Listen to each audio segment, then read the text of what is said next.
A eulogy for the psychopathic family era. It had to end. With so much talent and so many egos, it couldn't last. In 2005, it rained wax from the wings of Icarus, replacing the diamond rain that defined the previous years. From 2002, with the release of The Wraith and the signing of ABK and Isham, the family era was born. From the outside looking in, it was an unbreakable fraternity of misfits. 2003 saw this fraternity grow in strength. Tours, album collaborations, and videos. We also saw the first cracks appear when Twisted left, created their own label, and returned. All of this happened when ICP was on tour, and it was over before the Juggalos even heard about it. Dark Lotus returned at the beginning of 2004, and nearly everyone on the label had a release that year. Isham and somewhat newcomer Lavelle stamped their mark on each one. By 2005, the Psychopathic family was an unstoppable force. They had released 9 albums, 4 of which included DVDs, but the foundation was crumbling. Producers and engineers weren't getting credit or getting paid. Artists wanted better deals. Old grievances returned. The ship was sinking. By the dawn of the new year, Isham, Lavelle, and ABK had left the label. Psychopathic CEO Alex Abyss would do so a few months later.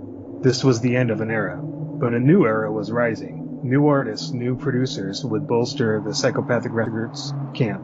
New collaborations with old friends would solidify their place in the music industry. ICP received their first rush of media attention and new fans in 1998 with the Hollywood Records debacle and the shockumentary. I would argue that this next generation of Juggalos found ICP here within The Tempest, and probably at Hot Topic.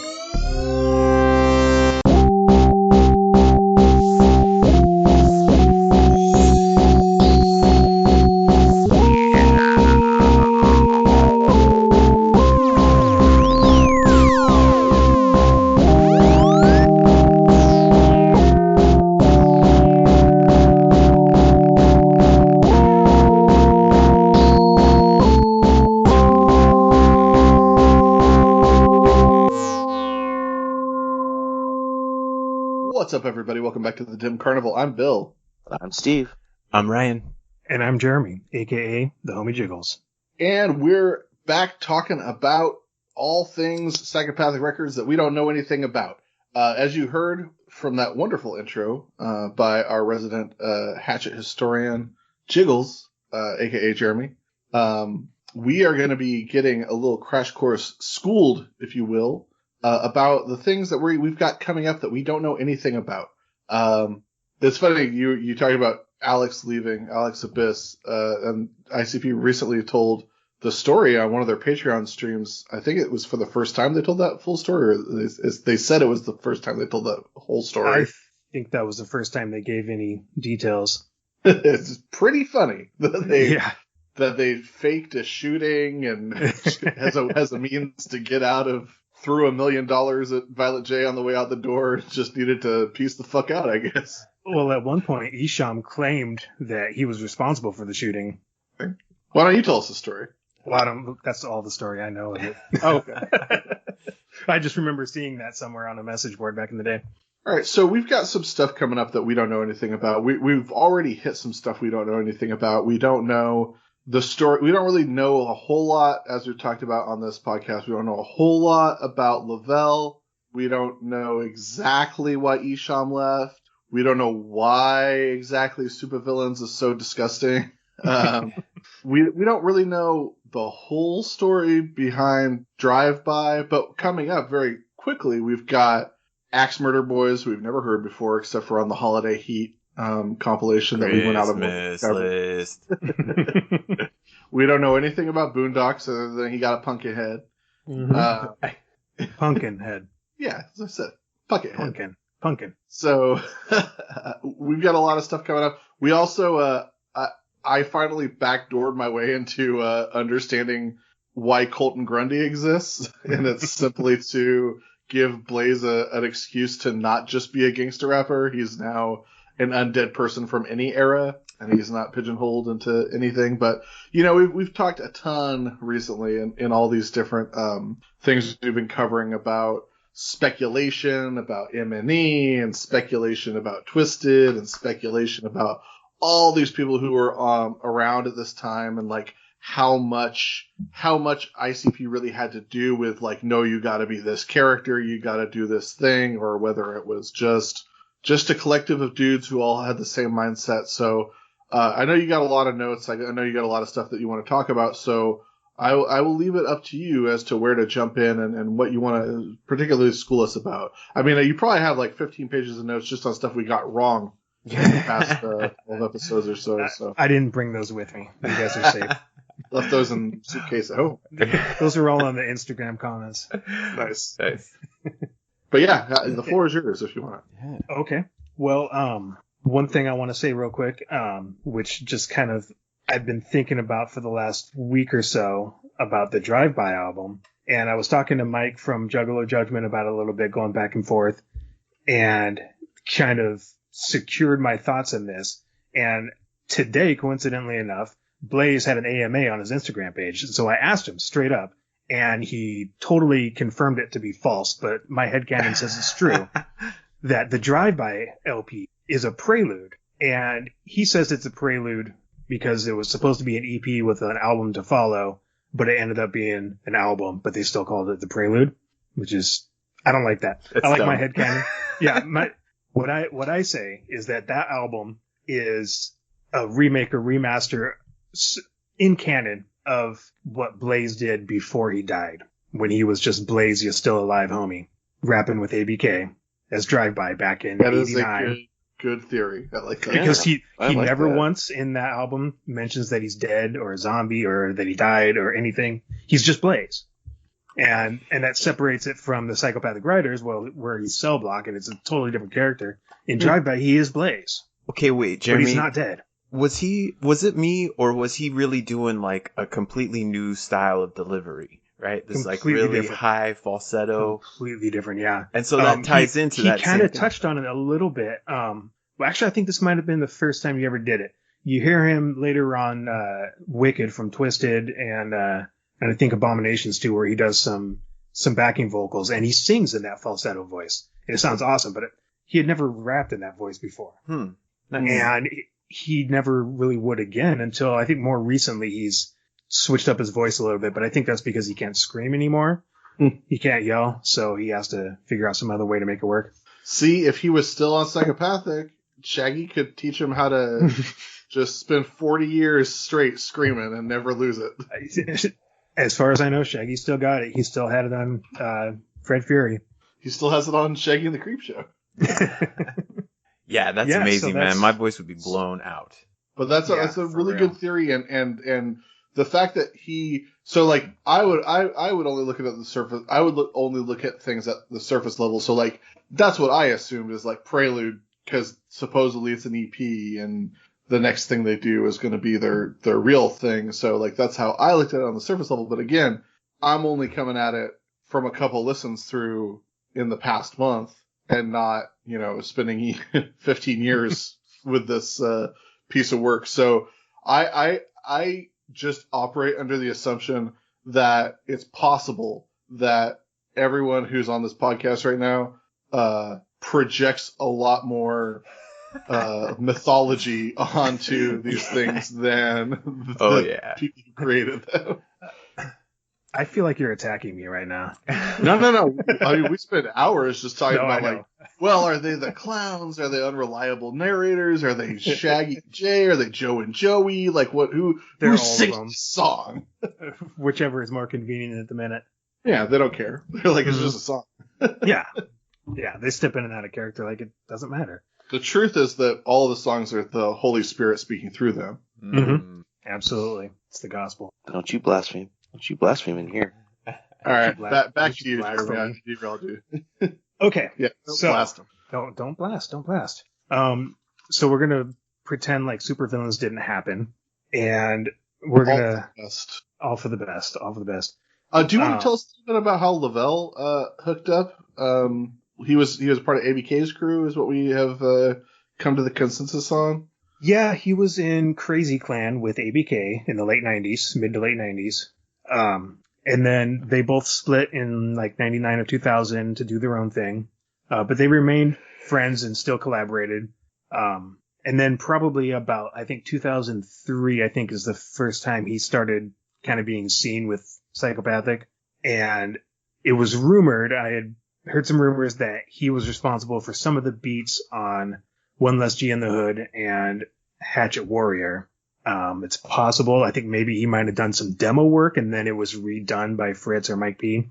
But I know he was salty about that later on, like after he left. And boy, after he left, he really kicked up some dust.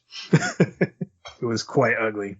But he was kind of behind the scenes for a long time. And then his name started popping up, usually under an alias like The Shadow or something else. He was on Chainsmoker. He was doing production work under the name J-Ho. He went under his real name, James Hicks, for production work on Dirty History. And he went under the name The Shadow for Colton Grundy. And then it wasn't until, I think it might have been Master of the Flying Guillotine was the first time you actually saw his name as Lavelle on a production credit. And he basically produced every album from 2005. And yeah, Ryan was totally right. They all do have a distinct sound and kind of a throwback with the old synths and stuff. And let's see, he left Psychopathic in October of 2005. To my knowledge, it was never addressed at the time because he was never really, outside of the Supervillains album, he was never an artist on the label. He was never signed to the label. He had just done production work. So when he left, and nobody said anything on officially or from Psychopathic, Lavelle would later go on to say that he wasn't being paid, wasn't given credit for his work. ABK says that he was fired. There was an interview with ABK a few years later. He said that Lavelle was fired. Lavelle went on to put out 2 mixtapes in 2006 called Diamond Cuts, Volume 1 and Volume 2. And boy, was there some shots fired. He accused Violent J and Alex of all sorts of wrongdoings, money-wise, just not giving him a shot. At one point, he said that he slept with Jay's wife, which I don't even know if Jay was married yet at the time. Maybe he was talking about Alex. I don't know. He was throwing all sorts of shade. And after Isham left at actually about the same time, he was featured on a lot of those songs, also dissing ICP and Psychopathic. Then Lavelle also pulled in ABK on one of the songs. And for as much venom as he was spitting towards everybody, he managed to reel in some of the best people in Detroit. He got Isham, ABK, he got Scraps, formerly of Two Crazy Devils. He got Flagrant. I think he might have got Conniva, or is that his name, from D12. Just a bunch of people for his mixtapes. And then he disappeared.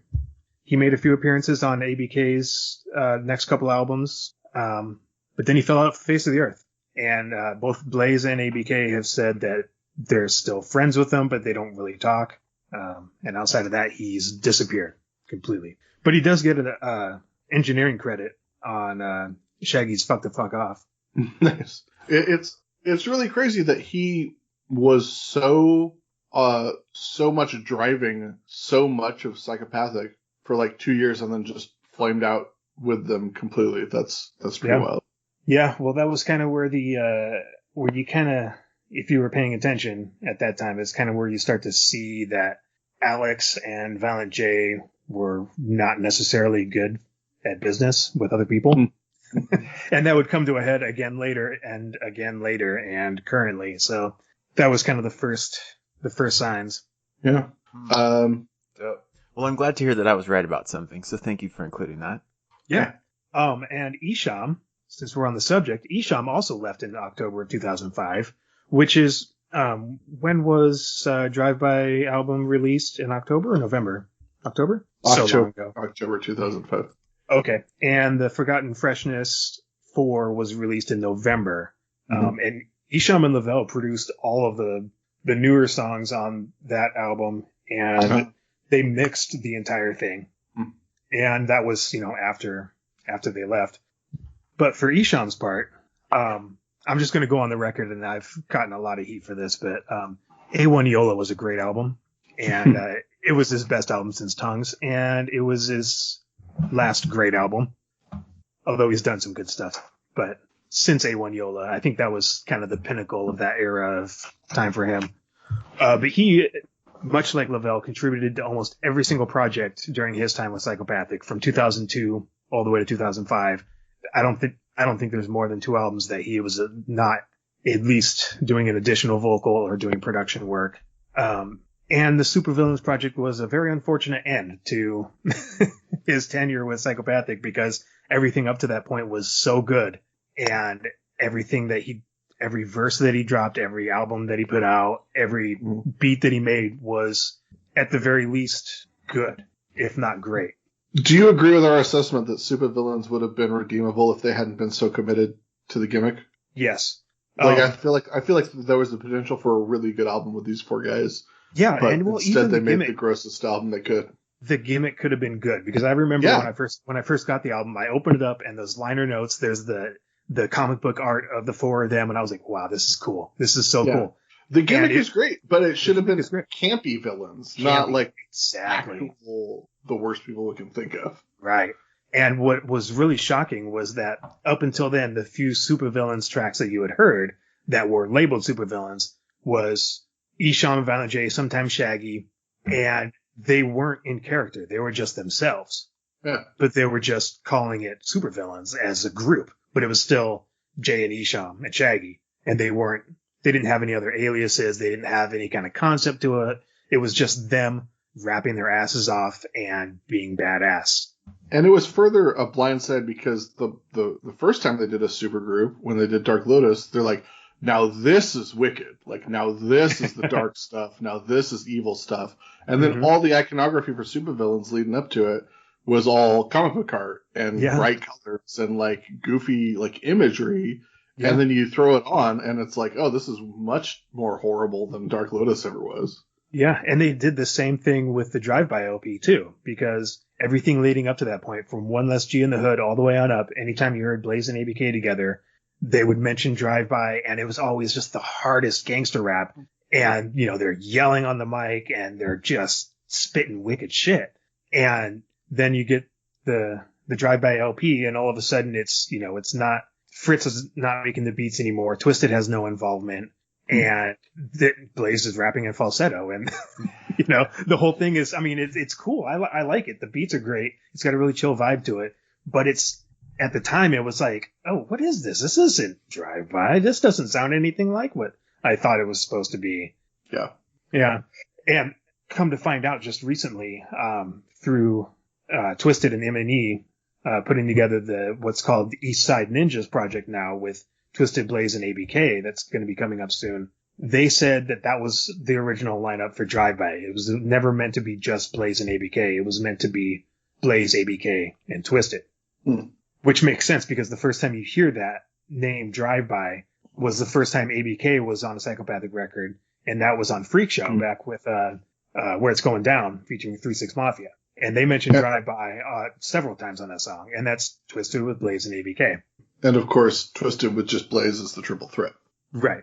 As we all know. Or ISI, Infamous Superstars Incorporated. No, that's stupid, though. It is stupid. The initials are cool. So Esham left in October 2005 with, I don't remember if it was before or after Lavelle left. I think it was after. ICP actually did make a statement regarding that on their website. According to Violent J, it was a career move for Esham and nothing more. Then, I don't know, maybe a month or two later, Esham is online, releasing podcasts and mixtapes, and he is trash talking Psychopathic, Violent J, calling Violent J a racist, saying Alex stole money from him. He claimed to break into Alex's house and shoot it up and threaten his wife. All sorts of wacky stuff. Whether or not he did any of that, who knows? Alex did leave the label later, and he did say that somebody came to his house with a gun. So, I don't know, you can connect the dots, maybe it happened, I don't know. He said that he was upset with the direction of the label. I see you, Esham, I was upset with the direction of the label at that time. I'm looking at Supervillains. He leaked the Supervillains outtakes. Apparently he got the masters to the album and all of the outtakes. So he released a mixtape in, I believe it was in March, May, something like that, of 2006. It was called It Ain't Safe Anymore. You guys talked about it briefly on your Supervillains episode. One song featured on that album was called Slow Your Roll, and it's basically just the whole thing is gay bashing, from Jay and Shaggy and Esham and Lavelle. That's basically the whole song. And it was really gross. And Esham kind of played it off like, oh, look at how, how homophobic and gross and hateful ICP is, and totally disregarding his own lyrics. But then again, he's built an entire career from hate and controversy. So it didn't tarnish his reputation. ICP made a statement later about it saying that they never intended for this song to be released and that it was Esham's idea and they were just kind of going along with it, trying to be as shocking as possible, and then realized that the song could never be released. Either way, I mean, dude, you said what you said. Just own it.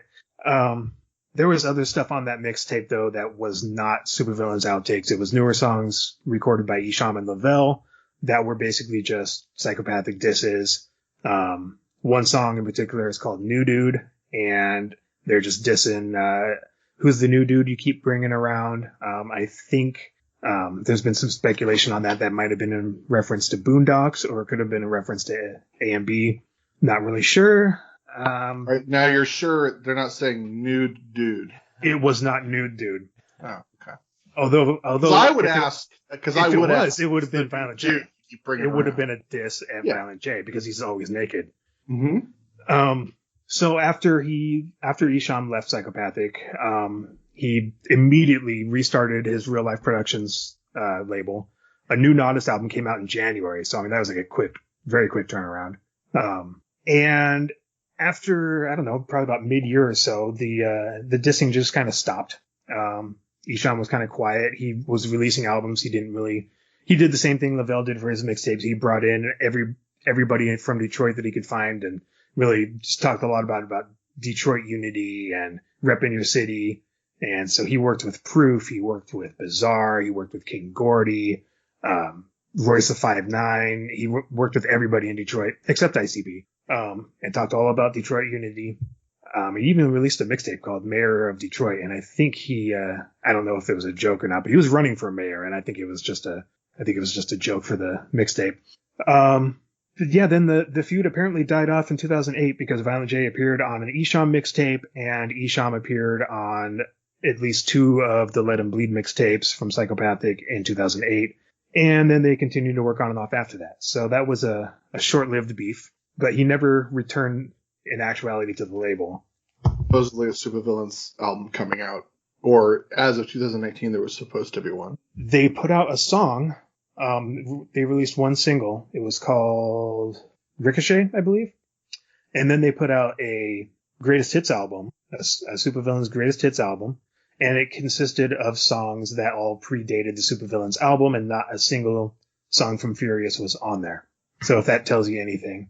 So there were enough Supervillains songs prior to their album to comprise a greatest hits. Well, there were all songs that Esham and ICP had collaborated on from, I think the earliest one is 2000 or 2001, and they threw a few later ones on there from like 2008 or 9. So Lavelle isn't required for it to be super. Oh, okay, I see. And apparently the gimmick is not required. Was he part of the new song? I don't think so. I don't even know if I ever listened to it or not. It seems like everybody seems to have a hard time getting along with ICP. It's true. And when it seems like lots of people still get along with Twisted. This is true also. Yeah. And I mean, when you have two sides that are arguing and you look and you see like, well, all these people over here feel like this is what's right, you know, and these guys over here, like nobody gets along with them, you know, it's not a good look is what I'm trying to say. No. And, more recently with, Boondocks, Young Wicked, all moving to MNE. Most people, a lot of people would say that, MNE is just poaching psychopathic artists and just trying to bite Psychopathic and just do everything that they did. But what it really comes down to is if you work at Denny's and your boss isn't treating you right, you're going to go to Sherry's across the street and work for them if they're going to pay you better or treat you right. So if you're Sherry's, yeah, it's a chain. It's just like Denny's, but not as good. Huh. Well, that's a scathing indictment. Although they have good pies. That's what their pies. So it's Baker Square. Oh, crap. Baker Square. I fucking love No, Baker right? Square. Damn. I was surprised you didn't say Marie Callender's, but yeah, Baker Square. That's great. Baker Square is way better than Marie Callender's.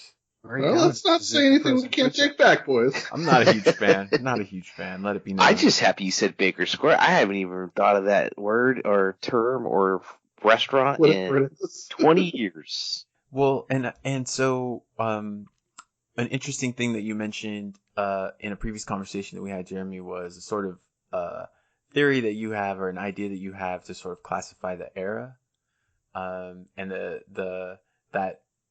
the ending of one era and the beginning of another. You know what I'm talking about? Yeah. So basically, this is the end of the family era. The family era kind of started in 2002, 2003 with Blaze and ABK joining the label. And then eventually Esham, and it was all just about just posse tracks and getting everybody to collaborate with everybody and everybody go out on tour with everybody and really show a force, a squad. And that, was really at its height in 2005. And then it came crashing down. Lavelle left, Esham left, ABK left, Alex Abyss left, and that was the end of that era. Now, before we get into the next era, we got to talk about ABK. Because this dude, I know you guys like you some ABK. Everybody likes ABK. He was the hardest working dude on Psychopathic the whole time he was there. He started as Blaze's hype man in 2000, and he just hustled his ass off, went on every single tour, was always doing guest verses, always going out and doing stuff on his own as well, just working his ass off. And then inexplicably, he left in February of 2006. Now, he didn't have, in my opinion, a very good year in 2005. Road Fools was less than spectacular. And Drive By was uneventful. Didn't quite live up to the expectations. And according to him, his contract expired and they were negotiating a new contract. And apparently they did have contracts at Psychopathic. I was surprised. But during those negotiations, he kind of realized that he was being screwed out of publishing rights. That Jay and Alex owned all of his songs, owned his albums, owned the publishing for all of them. And he didn't, obviously, he didn't like that. Nobody would like that. He kind of felt that he should get the same kind of deal that Twisted has, where they have more creative control and more control about their merch and everything. He apparently wasn't even aware that his albums were being pressed in Australia under Shock Records. He didn't know anything about that. He also apparently didn't know that he had merch in Hot Topic, which sounds pretty shady. So apparently they just couldn't iron out a new contract, and so he left. Apparently there wasn't any bad blood. He just left. He wanted to kind of build his own label and bring up his friends and artists that he knew. So he started Native World and put out an EP in 2006. He put out 2 mixtapes called the Detroit Warriors in 2007, and eventually came back in 2008. But he's kept his Native World going, and he kept his artists that he had on there. He was still releasing music through Native World.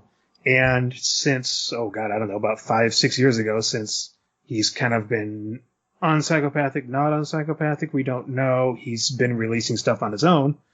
So that's kind of a trend that started there because he just couldn't get a good deal out of Psychopathic. And I think he kind of worked album by album after his initial departure, because it just kind of seemed that he would drop an album and then he would be doing stuff on his own, and then he'd drop another album and then he'd be doing stuff on his own. But during 2006, during the whole shitstorm of mixtapes and everybody dissing everybody, Lavelle had a song called Superstars, where it was the Cypress Hill beat, Rockstar or Superstar, I can't remember what it's called. Your rap superstar. Yes, that one. Lavelle made a really good kind of remake of that song with Esham and ABK. Of course, Lavelle's verse does nothing but diss ICP. Esham arguably probably dissing ICP there. ABK just kind of puts out a general fuck you, not specific to anybody. So that song came out and everybody started pointing the finger saying, oh, ABK is dissing ICP now. What's up with that? And he was really quick to say, no, I didn't know that was going to be a diss song towards them. I just put down my verse because Lavelle's my boy and I like the song. So, do with that what you will. So then another grievance he had was he couldn't use Lavelle's beats for Mudface, which he was working on before he left. And he had most of the album was done with him and Lavelle, but Lavelle left. And so then Psychopathic said, nope, you got to remake the album. He didn't want to do that. He said, I've got most of the album recorded and I want to release it. And they're like, nope, you can't do it with Lavelle. So then he eventually did release the album a few years later on Psychopathic. You can hear Lavelle in the background a few times, but I think most of his beats got redone. So that was that. And then Alex Abyss, we kind of already talked about everything that we know about him. And so that was the old people leaving, which then clears room for new people coming in and the dawn of a new era. And this era, I think, is defined by collaborations, outside collaborations. At the time, Tech-9 was hot as hell. Strange Music was just kind of getting rolling. Tech-9 was touring all over the place, getting really, really popular with the Juggalos, touring with ICP and with Twisted and doing collaboration tracks. And at the same time, Cottonmouth Kings were really, really riding high. No pun intended. Subnoise was expanding, and all three of these labels, Psychopathic, Subnoise, and Strange, collaborated like crazy for the next couple of years after this, doing tours, doing guest spots on albums, and it kind of opened up ICP to a broader underground rap fan base that they wouldn't have had otherwise, where you can go, you could go to an ICP concert and there's a Subnoise artist opening, so you would have non-juggalos there, but they weren't, necessarily leaving once ICP hit the stage. They were tolerant of it. They were accepting, and they were like, oh, well, hey, these are all, different facets of the same underground culture. And that really was kind of the defining thing for the next several years until Psychopathic again had another structure collapse, and Subnoise, I don't know what happened with them. They fell apart too. But from 2006 to probably 2012, it was just a free-for-all of artists from those three labels just working together, touring together. And it was really, really cool. Now, also, Psychopathic signed new artists. The first of which was Axe Murder Boys. I'll get more into them in a few minutes, but they were the first new sign, followed by Boondocks. And then they also had a bunch of new producers step in and some returning favorites. And if you want, we could just kind of go through kind of a quick little summary of the albums that followed. Sure. In this era. The very first thing was Shaggy 2 Dope's Fuck the Fuck Off, which came out in February of 2006. And this marked the triumphant return of Mikey Clark, working for the first time with ICP on an album since Bizarre Bizarre. Look forward to that one. Yeah. And it wasn't fully done by Mike Clark. Mike Clark supplied most of the beats. Lavelle and Fritz were the engineers. But the final mix was done by Mike Clark. And unfortunately, the first single, well, I don't want to spoil it, but the first single was called Keep It Scrubbin'. And at the time I was like, man, this is a cool song. Juggalo anthem. Yeah. Scrub life. But really it's just a continuation of Supervillains, which is unfortunate. But the rest of the album is pretty good. And there was a tour for that album, with, Subnoise Soldiers, Blaze, and Axe Murder Boys. And joining Shaggy on stage was DJ Clay. Now this would be DJ Clay's first appearance. Technically he played the Big Ballas Christmas Party, but that doesn't really count because only whoever can make it to that saw that. But this tour was nationwide. So this was Most Juggalos' first experience with DJ Clay, and he tore it up. And that was a cool tour. Shaggy repping the stage on his own. Blaze tore it up. Axe Murder Boys got to show themselves for the first time on a tour, and they freaking tore the roof off the place. Their album had just came out, and I was kind of on the fence about it, but after seeing them play on that show, it was just, I was blown away. So, which then brings me to Axe Murder Boys. Their album Blood In, Blood Out was released in April. It was also mostly produced by Mikey Clark. Axe Murder Boys got their name from a line from ICP's song Bring It On. Axe Murder Boy, Wicked Cat Pilla, something like that. Mm-hmm. These guys, their gimmick, because everybody needs a gimmick, they are demon slayers. So like, the boys in question are demons. No, they're the boys. They're the Axe Murder Boys. They're boys that murder with axes. If you want to get Yoda about it. Now, Bill, I know you are a movie guy. You probably are very familiar with this movie called Frailty by Bill Paxton. Yeah. Okay, I've never seen it, but apparently it's a based on a based on a somewhat true story about the God's Hand Killer. Sure. I mean, I believe that that's what they tell people. Okay. So that's kind of where they get a lot of their gimmick from. They were put on Earth to punish demons and devils. Kind of a lot of biblical imagery, a lot of Catholic imagery. Interesting. Their record label that so another Christian band.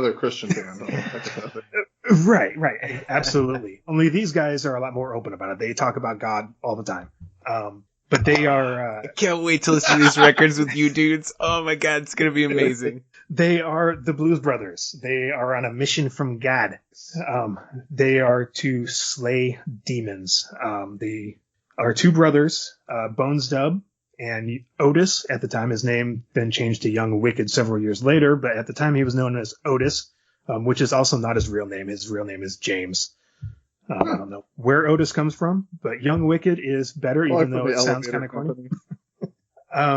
Now, they were hella young. When they signed with Psychopathic, I believe Bones Dub was 22 and Young Wicked was, I think he was 16. He might have been a little older. But at the time he was Otis. He didn't become Young Wicked until he was older. Oh, that's right. So then he was slightly not as Young Wicked. Older Wicked. Older Wicked. Not middle-aged yet, but getting there Wicked. Thinking about getting a Corvette Wicked. Not quite. And again, you guys are attacking me, man. I'm middle-aged. I'm 41. We're older than you, man. Yeah, we're all older than you. Thank you. Okay. Yeah, we're just saying that to make it feel better. Okay, I know. So these guys, they had their own label. They're from Denver. They had their own label called Canonized, again with the Catholic imagery.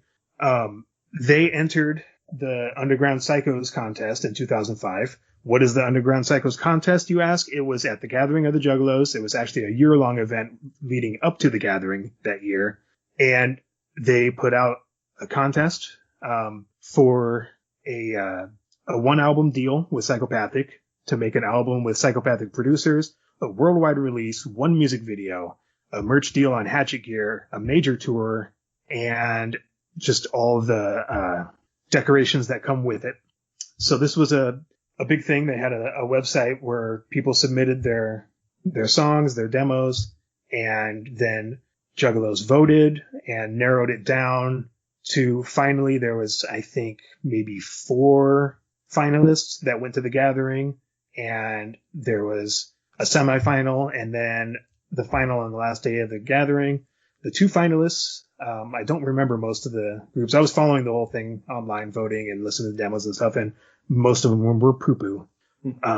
But the 2 finalists were Players Lounge Crew and Axe Murder Boys, and I thought Players Lounge Crew was the better of the 2 at first, until coming right down to the wire, AMB put out an EP at the Gathering, and because of the great work of people like Scotty D over at Fagel Lovers, they somehow rip a CD at the Gathering, upload it to their laptop, and get it out to the world before the Gathering even ends. So I was able to hear that. It was called Underdogs, and it was great. Unfortunately, the only people allowed to vote for the final were the people at the Gathering. And apparently Axe Murder Boys just hustled so freaking hard. They were truly the underdogs. Everybody thought Players Lounge Crew was going to win. But these guys hustled, and they passed out that CD, and they hustled their asses off, and they won. And a lot of people were pissed off. They won with 52% of the vote, and 48% of everybody was pissed off and said that they cheated and they stole the votes. And does any of this sound familiar? Wow. So yeah, I know. So anyways, Axe Murder Boys won. And then you didn't hear anything about them or from them. They put out a Hallowicked song. It was only available online, I think. And then starting in 2006, they started getting the hype train going on them at Psychopathic. Their album came out, and it got really, really mixed reviews. There's a lot to like about it, and there's also a lot that is just kind of cringy and like, ugh. That's kind of the worst of the gimmick that you can imagine Psychopathic putting out. But these guys were young though too. They were, late teens, early 20s. Their writing, you could tell that they were onto something, but they couldn't quite get it the way they needed it to sound until way later. But you guys, when you cover that album, do yourselves a favor and listen to their previous album, The Unforgiven Forest. Listen to that either along with it or before it. It's a really good album. And again, it's not perfect. It's got a lot of kind of cringy stuff and a lot of questionable stuff, but overall it's pretty good. And it really shows what they can do and kind of puts the blood in and blood out into perspective. And one thing that is really noticeable right off the bat is Young Wicked can fucking sing. That dude sings his ass off. And I mean, right from the intro, you guys are here. I'm not going to spoil it too much, but it kind of reminds me of Lane Staley and Alice in Chains. Not that he's as good as Lane Staley, but he has the same kind of approach to melodies and harmonies, where you have a pretty basic minor key melody, and then there's just off notes on the harmony that just really make it sound sinister and scary. You can hear a lot of Violent J's influence on this album too, which is pretty common. And so that is Axe Murder Boys. Now, next on the docket was Jamie Madrox releasing a solo album, a long-anticipated solo album. Yeah. Sorry, I gotta break in. Axe Murder Boys stayed around on the label until when, and now Young Wicked's on M&E, correct? Right. Okay. Our rewind a little bit here. Okay. So during 2006, Axe Murder Boys went on, I think, all 3 major tours that year. They toured with Shaggy, then they toured with Blaze, which was just a really small tour, and then they toured with Twisted, I think. And they pushed their album, they recorded their one video, they had some merch, and then they disappeared. And at the end of the year, when the Hatchet House Christmas Christmas single came out, it featured everybody who was currently on the roster, and AMB was not there, which caused a lot of people to say, oh, well, they got dropped from the label because they weren't any good and they weren't selling. And well, no, if you paid attention, they were only supposed to have a 1-album deal, so that was the end of that. These guys have gotten nothing but hate ever since they stepped onto the plate. Really controversial, and I don't know where it all stems from. Probably just because they won the contest and people were salty, and they even addressed it on the album. On one song, there was a line, something about y'all are just pissed because we got the contract, and that's pretty much what it is. So then after 2006, they just went back and were doing their own thing. They put out a mixtape, a compilation kind of thing.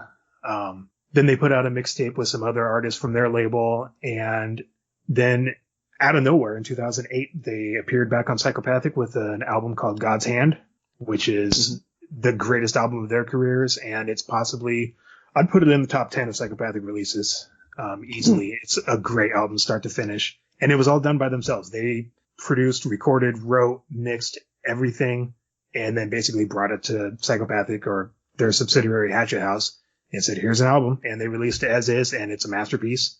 And they were pretty much signed with Psychopathic. They put out another EP later on and then another album.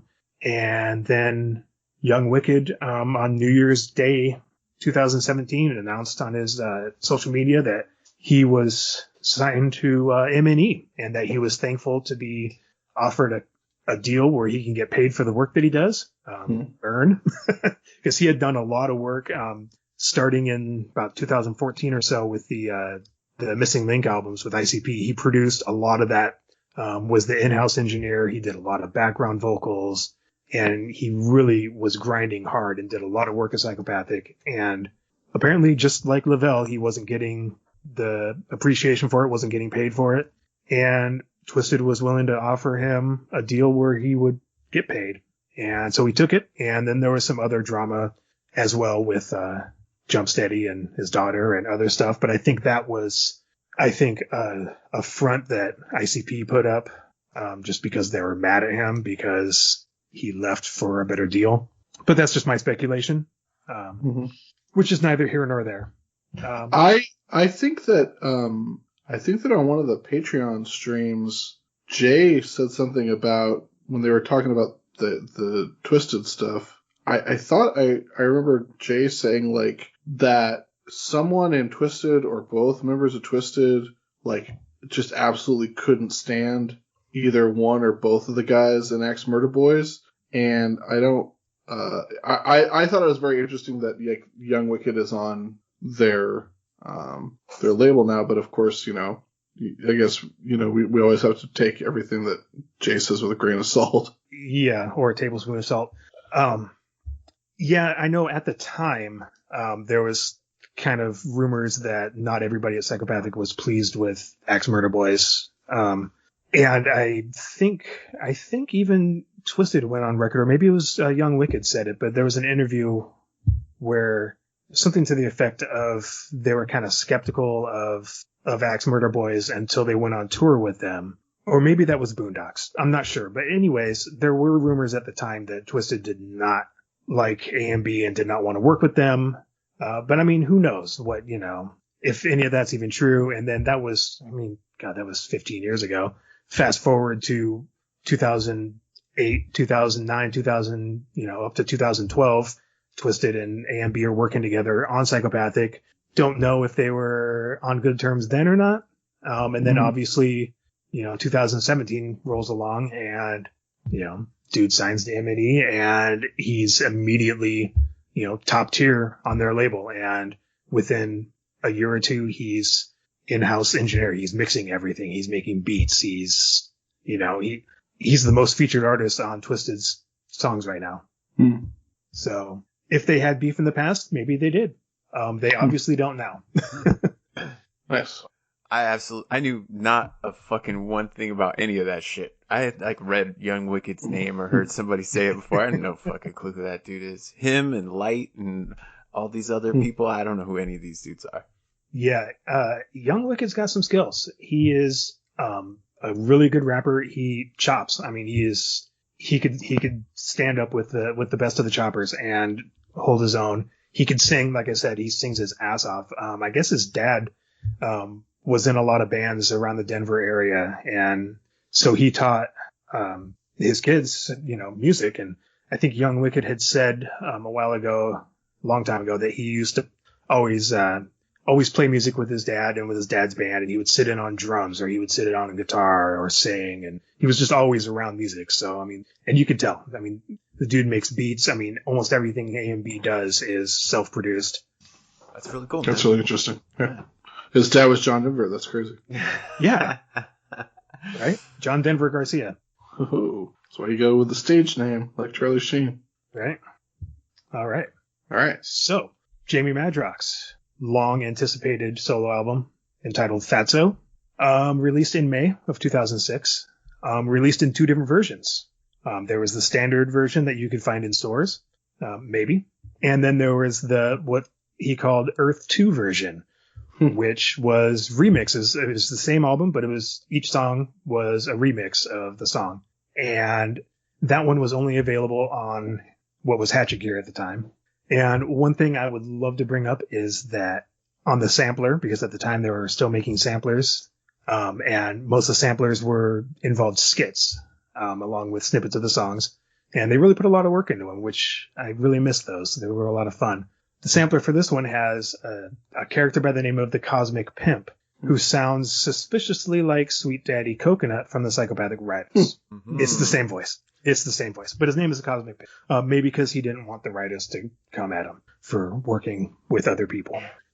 He also uses that same character for the ROC's EP that he released on Psychopathic in 2008 called Welcome to the Dark Side. The intro is done by the Cosmic Pimp. What I can tell you about this album is that Jamie basically took everything that he learned from the last 9 years with Twisted and working on Psychopathic and upping his game and becoming a better lyricist and a better rapper. And he decided to revisit his unreleased Mr. Bones EP. You guys might remember the song Blam from Psychopathics from Outer Space. Almost everything on Fatso sounds just like that.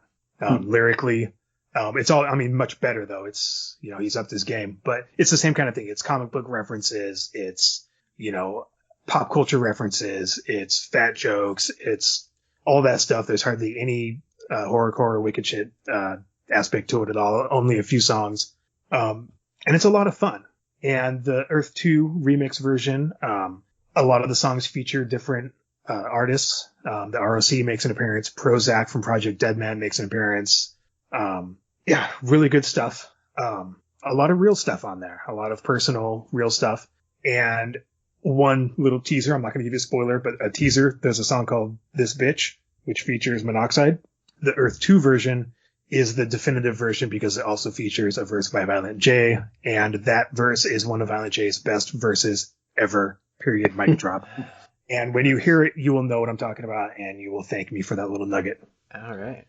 Nice. Following on the heels of that, in June, Blazy Dead Homie released a not new album. He re-released One Less G in the Hood, called the Deluxe G Edition, because for some reason at that time, his first two albums were out of print. I don't know why.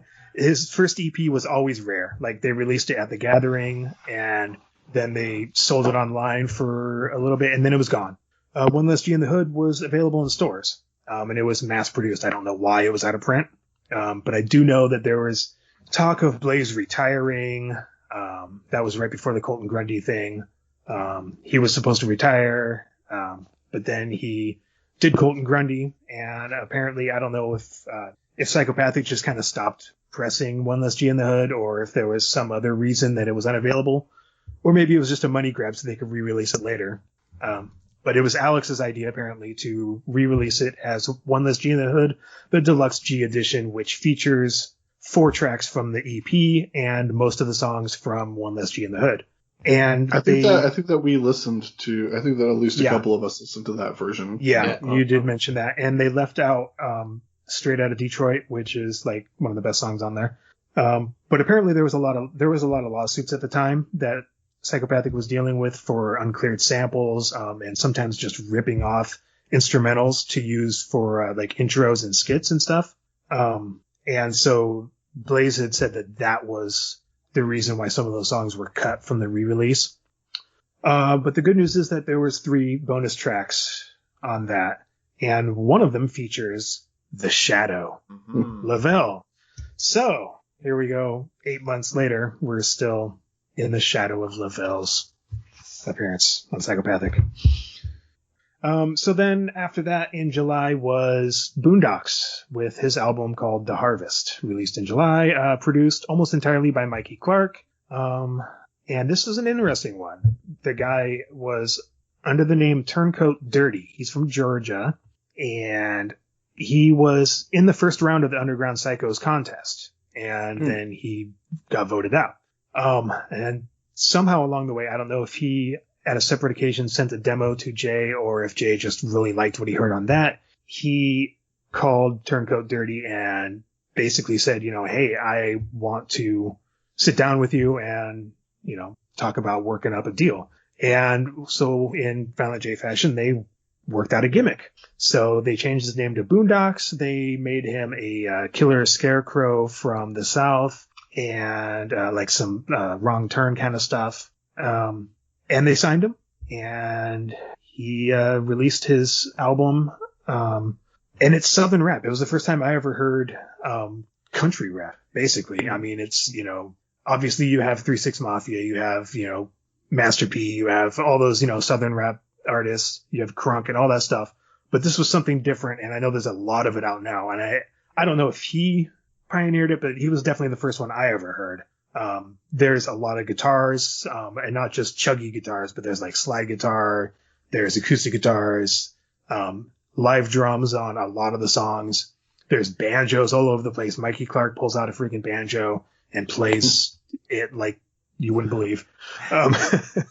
And it's gimmicky. A lot of it's corny, but there's also a lot of good stuff on there, especially when he gets more into storytelling and leans into the horrorcore genre a little bit more. He really shines. But when he lets Violent J take over the gimmick too much, it doesn't shine as much. Although some of the songs are still fun. It's a lot like the Zug Island first album, where it's kind of like Jay has this concept he wants to make, and he finds somebody that can do it, that can perform it, and then he just projects his concepts and ideas onto this character that somebody else is portraying. And good news is his subsequent albums have a lot less involvement from Violent J, and they're more true to himself. And his lyricism and the music tracks start to differ a lot more, and they sound a lot better, and it expands. And so as an artist, he grows a lot, and his music sounds a lot better after the first album. The first album is kind of, it's a first album, and it's not all great, but there's a lot to like about it. And he continued to work with Psychopathic all the way up until, I think, 2014 or 15. And then he was there for a while. Yeah, he left at one point, but then came back a few months later. And then he left again, and very quietly, I think this one was quiet anyways, I didn't really realize it at first, but he moved over to Magic Ninja, and he's been there ever since. He's put out, I think, 3 albums with them. Mm-hmm. And is he still doing the pumpkin scarecrow thing, or is he... He's not really in the gimmick as much. He still wears a face paint pretty much the same way. But I haven't heard much of his M&E stuff. I bought his new album that came out last month. I actually just bought it last week, so it's on its way still. I haven't heard it yet, because I don't stream music, so I haven't heard it yet. But I'm looking forward to hearing it. I know it's a lot different than anything he's ever done before, and I'm looking forward to that. It kind of surprises me that, like, I'm glad they didn't or don't, but it kind of surprises me that, like, given how we know ICP operates business, that they never cared enough to, like, trademark these gimmicks. Well, it's just because, like... I was kind of thinking the same thing, like Vince McMahon. Yeah. Well, I mean, not even Vince McMahon, like Mike Quackenbush, who ran the notoriously family-friendly wrestling promotion Chikara. He's like a big piece of shit, but he runs a wrestling school, or he ran a wrestling school before the Me Too stuff, but he ran a wrestling school that basically, the wrestling school, well, like he was a really, like, tip-top, like, indie wrestler, like, in the early 2000s, like, late 90s, early 2000s. He was, like, one of the few indie wrestlers who, like, was really making a name for himself on the indies, and he was known as, like, a wrestler's wrestler and, like, really technically skilled and everything. So he opened up a school and a promotion, which was Chikara, but the school, the Wrestle Factory, ended up just being a way, ultimately, for him to have, like, cheap and unpaid labor to round out his promotion. So, like, people would pay him to teach them how to wrestle, and he had other co-head trainers. Like, he had Skida, who was, like, a really well-known luchador, and then he had Chris Hero for a while, and then he had, until he was signed, he had, who is now Cesaro, was a co-head trainer there. So he was running this training academy that, like, people would pay him to teach them how to wrestle, and then he would be like, all right, now that you have been trained as a pro wrestler, you're going to wrestle for Chikara, and you're going to be this character. And he gave almost everyone who went through that school, he gave them, like, most of them were masked guys. So he's like, okay, here's your mask. I designed the mask. You're this wrestler. Sounds just like Violent J. Yeah, and most people were just like, all right, cool, I'm this guy. But there would be a handful of guys who are like, okay, that's a cool like starting point for a character. I'm gonna do what I want to do with it. But like Quack would like pay people like if he paid the people who were his students, he would pay them like $5, $10, $15, $20 per show. And when they started getting booked other places, like he would get like super territorial about like, you can't use that gimmick in that promotion, or you can't work for that promotion because I hate them, or, you know, whatever. So he had a really tight control on a lot of these wrestlers' lives. And he also like would flip out about crazy shit. Like no one was like, if you were a masked wrestler, you were not allowed to be photographed without your mask on. He fired a guy who's now at WWE for being in a locker room in the background of a video where Scott Hall was like fucking around without his mask on. And he got fired because of that and was never allowed to work for Chikara again. Like all kinds of crazy shit like this. So, he gave all these people these gimmicks and was like, you can't use this gimmick. I own this gimmick. And then finally one dude who was given the gimmick, it was a hand-me-down gimmick that someone else had done. And he took the character and did something completely new with it and then got mega popular beyond Chikara, and then found out that Quack had never trademarked the character, so he trademarked. And then Quack sued him and was like, I came up with that character first. Here's proof. Here's proof he's not the first guy to use it. So that guy who like took that character and was famous for it, like he ended up having to like change the name and change up the gimmick, and because like Quack's a big piece of shit, and he like claims that he's the other fucked up thing that Quack did to that same guy is he booked a tour of Chikara for in England, and England was like, well, you're bringing that one guy, right? And Quack was like, nah, you can't make it. But he told the guy, like, yeah, sorry, they booked like this guy and that guy, but they didn't want to book you. I can't bring you on the tour. But they really wanted that one guy because they're like, everybody loves that guy over here. And so he's like, nah, I can't bring him. But he went over there and took a huge fucking stack of shirts of that guy, sold them all, sold out, wow, and just pocketed all the money. Wow. Yeah. He's such a piece of shit. Wow. Yeah. Wow. But I think Violent J always created gimmicks for people, but then he would basically let them keep that gimmick. So he would... Yeah, it's just surprising to me that, like, given everything and given, like, all the bad blood that can... And maybe that's why at this point they're like, look, we're not going to create new characters for other people again. If we come up with new characters, we're just going to play them ourselves. Right. And then never release it. But no, you can keep your gimmick, but you can't have your masters. That's weird. It's weird. Yep.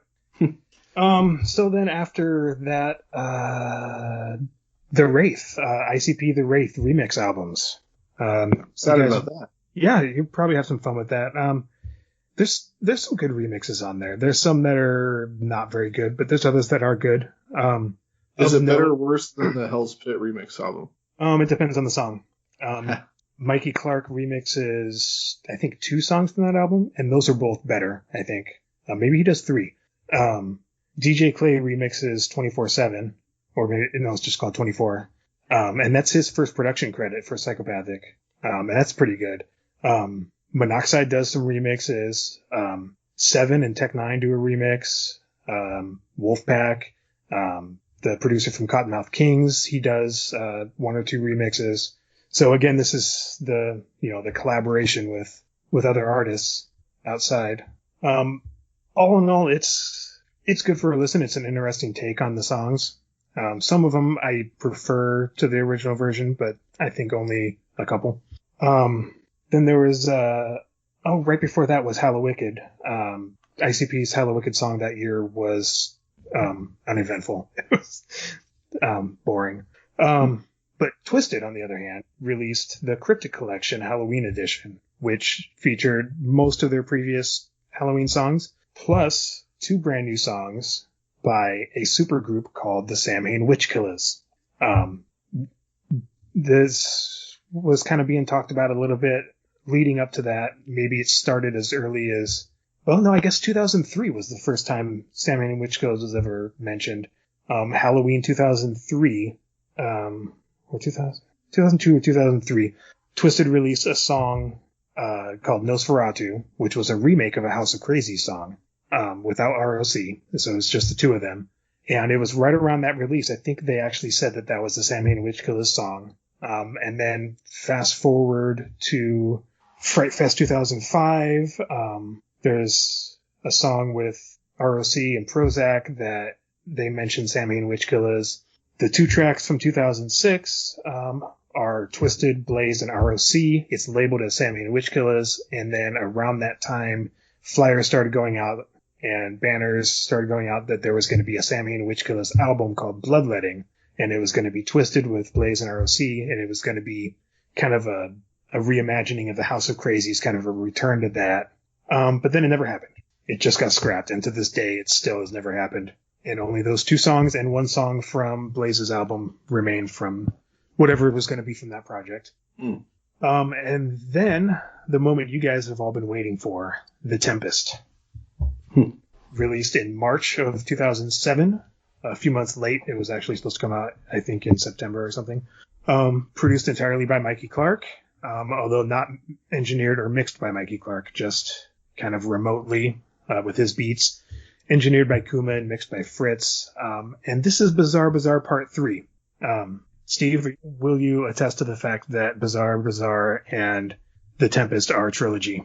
I never really thought of it that way. I'm thinking back to, there's certainly some songs off of Tempest that I absolutely love, the way I love Bizarre Bazaar and the feel of them, especially those songs. Yeah, I can see that. And I wouldn't have thought that without you bringing that up, but yeah. Well, there's the obvious is that it's not part of the Dark Carnival series. It's not a Joker's card. Yeah. But it is a full-length album. But moving past that, Bizarre Bazaar, the intros talked about a storm coming in that was covering the whole world, and the storm was very apocalyptic, and it was bringing about the end of days. But it was also bringing, the carnival and the juggalos. But then fast forward to The Tempest, and The Tempest is that storm, and it's, wouldn't you know it, it's a carnival ride. And of course, like most ICP albums, that's where the concept ends. And then it's just a collection of random songs, just like Bizarre Bazaar. Huh. Wild. Yeah. Also of note, on that album, the guitars are done by Razor Ray. Razor Ray used to be in a band called Charm Farm. Or no, excuse me, it was Harm's Way. He was from a band called Harm's Way. They were a local Detroit metal band. They were friends with ICP back in the day. On the Mutilation Mix compilation, I don't think you guys covered that, but there was answering machine messages in between some of the songs. One of them was from Razor Ray, and I can't remember what song he introduced, but that was him. And then he later starts working with ICP. From this album onward, for a few years, he's on everything ICP does. And he also was in a band at the time called Motown Rage, which was a rap metal band that released a album on Psychopathic in 2009, I think it was. They might still be around as a band, but Razor Ray disappeared for a while from Psychopathic. But now he's working with ICP again. He's done their acoustic shows. He's the guitarist on those. Yes. So this was his first appearance. And he pulls out the Eddie Van Halen and uses a power drill on his guitar. And that's the sound that you hear on If I Was a Serial Killer. Huh. It almost sounds like record scratches, but it's actually the power drill. Huh. Yeah. Yeah. And I have to make an amendment. And Steve, again, I'm looking at you because I have to apologize. Mexico City is not ICP's worst song. I know I said that last time we talked. Humdrum Boogie from the same album is worse. That's a pretty bad song. Terrible. And Deadbeat Moms from The Calm is way worse. So Mexico City, although not my favorite song, I think it's boring. It's not their worst song. So you can have that. This album also was promoted with, I believe it was called a DJ promo kit. Which was a CD of 3 songs from the album, and each song had the original version, an instrumental, an a cappella, and then 2 remixes.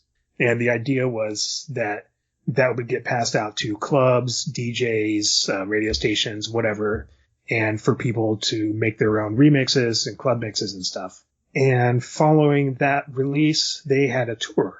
And it was the first tour with Twisted since the Hatchet Rising tour in 2000. So it was the first ICP headlining with Twisted supporting tour, if you can believe it, since 2000 or 2001. And also on that show was X-Clan, who were at the time signed to Suburban Noise. And also there was no Seattle show on that tour because they were banned from Seattle from, I think, 2002, 2003. So they didn't come through on their Shangri-La tour, and they didn't come around again until, I don't even know what year it was. It was way later, probably the Bang Pow Boom tour. So yeah, I totally would have gone to this Tempest, but they did not come to my town. The closest was Spokane, which is a 6-hour drive, or Portland, which is 3-hour drive, and I was just not willing to do that. Yeah, you guys will probably have a lot of fun with that album. A lot of interesting concepts, a lot of stuff that ICP had never done before, stuff they had never talked about before. Really interesting stuff.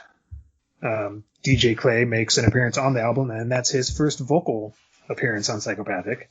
Who's the new dude? Maybe it was him. Yeah, maybe it was him. Next up was Boondocks. Wasting no time. He put out an EP called Pumpkinhead in May of 2007. And I think this is way better than The Harvest. It's only 4 songs and 2 remixes, but I think it really shows his growth as an artist already. And it really shows that he's not just a gimmicky redneck guy with a banjo, although there is a little bit of that in there, but it's better. It's an improvement. It's more on the horrorcore, which I think is what he really shines with. Moving along, Twisted finally released another full-length album to follow up Mutant. Independence Day released on July 3rd. I love how you guys say mutant. It reminds me of Batman The Dark Knight Returns and the Mutant Gang. Yes. Love that. So this album was significant because it featured a collaboration on almost every single song. It was supposed to be a collaboration on every song. That was what it was sold as, was it's going to be every song is going to feature somebody. Ended up only being, I think, 2/3 of the song, maybe 3/4 of the songs. And it actually came out 1 month before Tech Nine Collabo's album, MLK, which was his first Collabo's album, which is kind of the same idea where every song is featuring people. They also use beats by Seven, who worked for Tech Nine at the time. They also used beats from a guy by the name of Underrated, who was in a band called Potluck on Suburban Noise. So again, we get that trilateral underground connection there.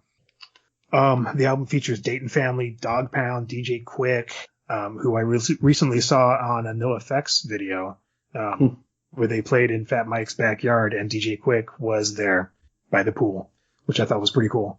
Also featured is Blaze and ROC, of course, Potluck, Tech Nine, Chris Calico, Bizarre from D12, and Proof from D12, and this was Proof's last verse he ever recorded before he died. He was murdered, I believe, a week or 2 after he recorded this. And this is very significant because this squashed the beef between D12 and Psychopathic. Although Eminem never personally was involved with the reconciliation, apparently all the members of D12 and all the members of Psychopathic went bowling, and they were fast friends. And it all started because Proof went door to door to everybody that had beef with Eminem in Detroit and wanted to make peace on his behalf. So he knocked on Esham's door and did a song with Esham, which was surprising because Esham made at least 3 albums just dissing Eminem and D12. But, it was all love at the time, except for Esham and Lavelle and ICP. Also significant about this album, there was a lot of typos and missing information on the liner notes and artwork. And that kind of became a trend after that with Psychopathic releases. songs were put in the wrong order on the track list. On the liner notes, there was missing information. Things were misspelled.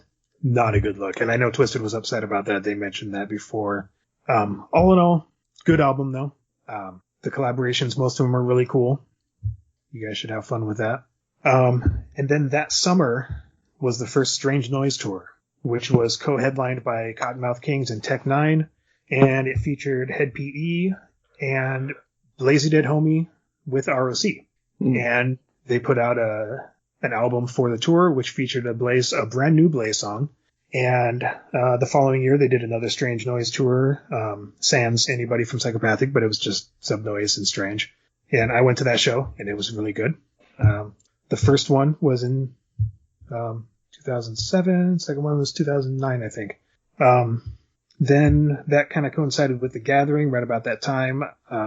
New Psychopathic Riders album. Always good to have a new Riders album. This one was called Duck the Fuck Down. And we say goodbye to Converse and Sawed Off. They are no longer with the Riders, nor are they mentioned. They're not hiding in a cave with Twin Gats. Maybe they are. That's not mentioned. But then there's a new member named Young Dirt, who is Boondocks, allegedly. And I got to tell you, Young Dirt, he almost stole the show on every song. Him and Cell Block came hard as fuck on this album. A lot of really good beats on this album, too. There is another appearance from Sweet Daddy Coconut. Yeah, we listened to, there was a song on Holiday Heat that was a Riders song that had Young Dirt on it. Yeah, the Rider Holiday. Yeah, that's a really good one. After that was ICP, with, I guess, a sideshow EP, outtakes from The Tempests. It's called Eye of the Storm. They kind of promoted it as being outtakes from The Tempest, but it was not recorded at the same time because the production credits are different. It's all Mikey Clark, and it's recorded at the Funhouse, which none of The Tempest was, so that's interesting. This is a decent little EP, kind of. There's a couple good songs, a couple whack songs, great artwork. The song Wind Me Up, which is probably the realest that Violent J had ever been, is on there. It's the closer. Great song. Then, I believe on the same day, Blaze released his next full length, finally, called Clockwork Gray. And the ROC has replaced ABK. The ROC is on almost every song. He's his hype man at the time. He made some of the beats, did a lot of hype work, did a couple verses. This album has a great concept. You guys are going to want to read the liner notes while you're recording the episode. If you go to Discogs, it's all on there. You can look at the scans of the liner notes. Nice. This also That's has, and beats by Underrated, again, from Potluck, almost like half the album. There's a song called Keep It Simple, which is like the Teen Titans of rap collaborations because it has second-tier artists from the three major labels. It has Blaze from Psychopathic, it has Big B from Subnoise, and it has Cut Calhoun from Strange Music. There's also a Sam Hain Witch Killers song. It's actually labeled as such, with Twisted, Blaze, and ROC. And also, as the bonus track at the end of the album, is a Zodiac Imprint song, which is Blaze and ROC. There's a new group from the two of them. And it was kind of supposed to be like a sci-fi kind of thing, which fits into ROC's wheelhouse perfectly. They did a song on that album and a song on the Psychopathics from Outer Space 3, and then they wouldn't be heard from until an EP on Magic Ninja in 2015, I want to say. But it was billed as, it's going to come out next year on Psychopathic, but of course it never did, just like Sam Hain Witch Killers. And I will go out by saying that Clockwork Gray is the best album of all the albums we've talked about. From 2006 to 2007, Clockwork Gray, hands down, best album. Nice. Everything from the beats, the production, Blaze's lyrics, delivery, the concept, the fact that ROC is all over the place because, I mean, he should be. Great album. Awesome. Then comes another ICP album. One that you guys probably won't talk about because it wasn't released by Psychopathic. It has nothing new on it. It was called Juggernauts. And it was released by Island Def Jam as a greatest hits album from basically Great Milenko, Jekyll Brothers, and Bizarre Bizarre. And it just has all the songs from those albums you would think it would have. And they released it without authorization from ICP or without permission because they still owned the rights to those albums. But ICP, being the hustlers that they are, they turned that around and they started promoting the album because they're still going to get royalties off of it. So they started promoting it. And I know a lot of people bought it. I didn't buy it, but I know it sold well and they made some money off it. So good for them. Yeah, I'm aware of this album. I think my buddy Rob might have bought it. He was like a completist with his ICP collection. You know, he had every EP and everything. Yeah, I go in and out of phases of claiming that. At the time, I wasn't, so I didn't buy that. And then we're gonna close out this era, at least this year, with Psychopathics from Outer Space Part 3, released in November of 2007. And this features a brand new Dark Lotus song. Thanks to the Tempest tour, ICP and Twisted spent some time together. They spent some time in the studio together. They recorded a whole new Dark Lotus album, and this was the first taste of it. Also, like I said, there's the Zodiac Imprint song. DJ Clay has his first solo song on this compilation. Motown Rage had a song on this compilation. And Bryan Adams from Color Me Bad was featured on an ICP song on this album. And it's pretty good. It's That pretty rules. good. Yeah, it definitely rules. Yeah. And that's it as far as albums. Other things that happened during this era, they released the Psychopathic Videos DVD. The Ride a Holiday Psychopathic Writer song came out. They were doing a bunch of stuff online. That was another thing that was really big. They had always had a website ever since, I think, like the Milenko days. They had a website. Most bands didn't have websites at the time. But in 2006, they went full bore into online presence, and they did a wrestling thing. I don't know much about it, but it was called Slam TV, and it was an online, it might have been pay-per-view. They did W Fuck Off Radio, which was a couple times a week radio show online. Violent J had a show, Shaggy had a show, Twisted had a show. I didn't listen to many of them because at the time, dial-up was not very reliable for streaming things. And they were also really late. Most of them were like airing at 11 or midnight Central Time. And I had kids and a job, so I'm not staying up. They did a Hatchet Action News where every week or 2 weeks or a month or whatever, Violent J and Shaggy would put on their announcer personas, much like they did for JCW, and just talked about basically things that are going on at the Hatchet, things that they're going to release that, well, they say they're going to release and they don't, and things that are going on. They released their first game called Quest for Shangri-La. Or no, this was their second game. Their first one was Morton's List. The board game Quest for Shangri-La was released. They released an energy drink called Spasmatic.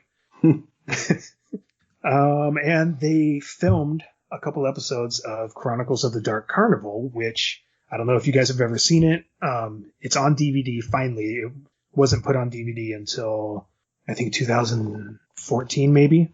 And it was just sold at the Gathering and online. But basically it was supposed to be like Tales from the Crypt, although it actually ended up being more like Goosebumps. But it's supposed to be each episode was based on the concept of an ICP song. And then it would be a horror story, a short, 30, 60-minute horror story based on an ICP song. I think they did 6 episodes, maybe 4 episodes. Joke Your Mind was one of them. I don't know if the Boogeyman, Boogie Woogie Woo was one of them. Basically they weren't that good. They were hosted by ICP and doing a Tales from the Crypt kind of thing. It's an interesting watch. It's kind of fun. If you guys get a chance to watch it, you should. they were shopping it apparently at the time to be on like HBO or some kind of network or something, but it never got picked up. So it just kind of sat around, and then they finally released it on DVD. And I bought it as soon as I could find it because I wanted to see it. And I watched it one time, and yeah, it's like Goosebumps, but it's ICP doing Goosebumps, and it was made for TV, so it's yeah.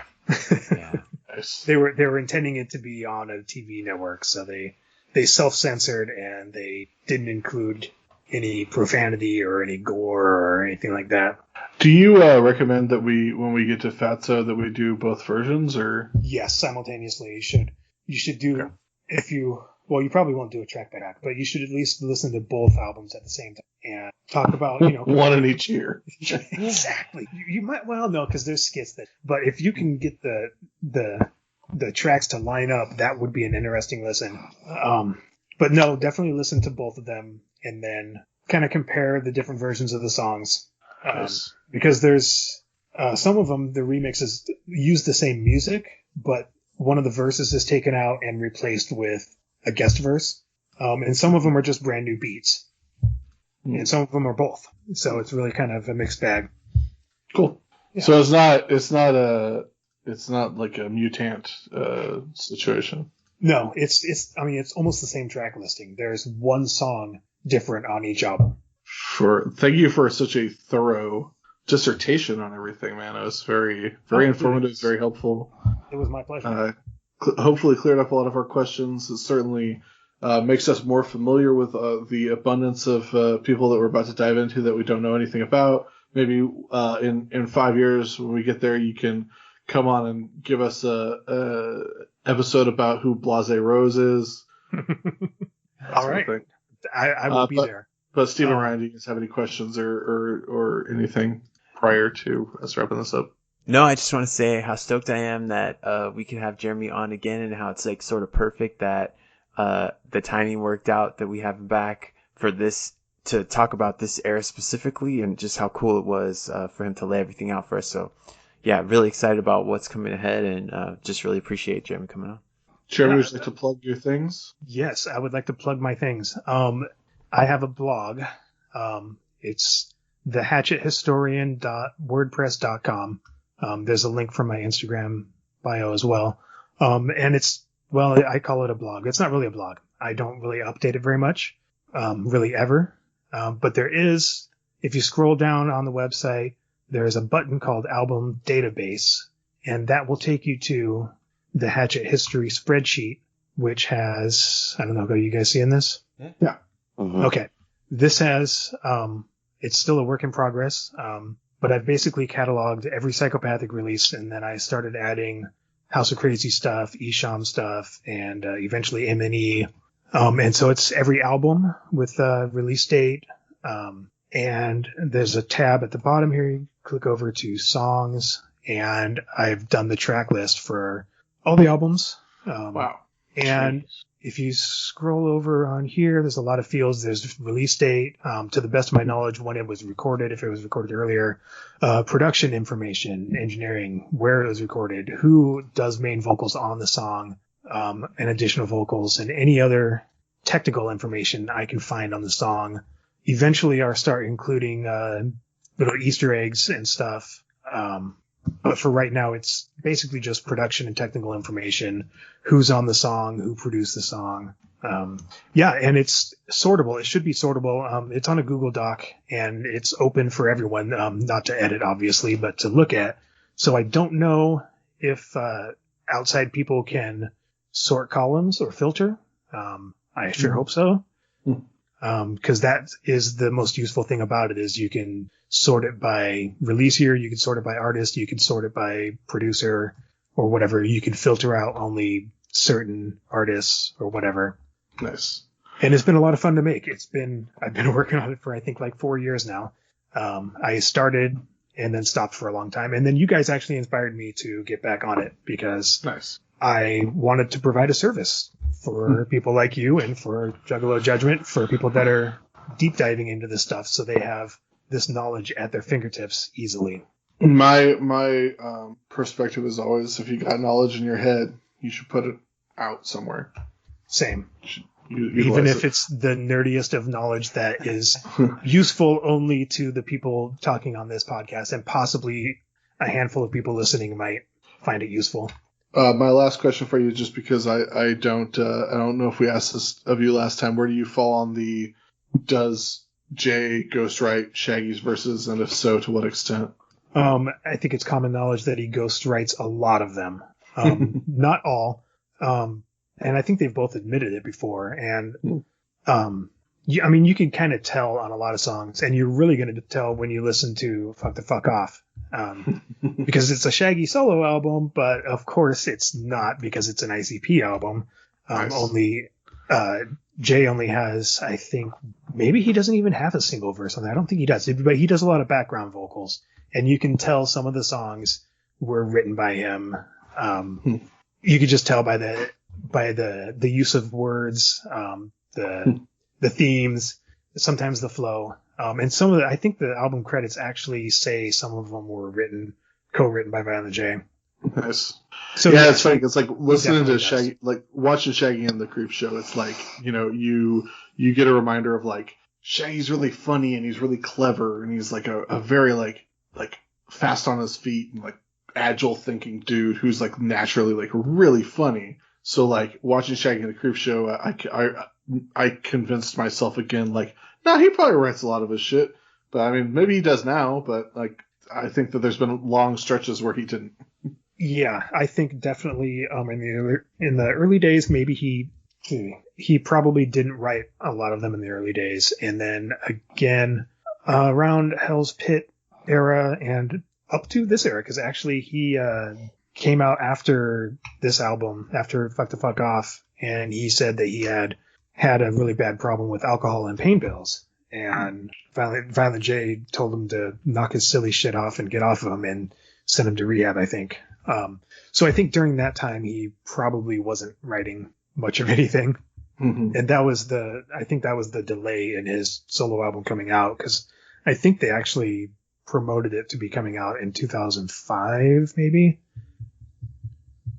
Possibly. Yeah, it was advertised for a long time before it actually came out. Actually, it was advertised all the way back on Forgotten Freshness 1 and 2 in the liner notes. They said his upcoming solo album. But yeah, there's a song on Forgotten Freshness 4. Have you guys covered that yet? No, we haven't gotten there yet. Okay. But we will get there in a couple weeks. There's a song called Panties, which is a Too Dope solo track, and it's actually it says in the liner notes that that's not going to be on the album, but it's to get you ready for the album. And I wish it should have been on the album, because honestly, it's one of the best solo tracks he's ever done. It's great. It's like some of that, who took the chicken off the plate and put it in the fridge kind of stuff.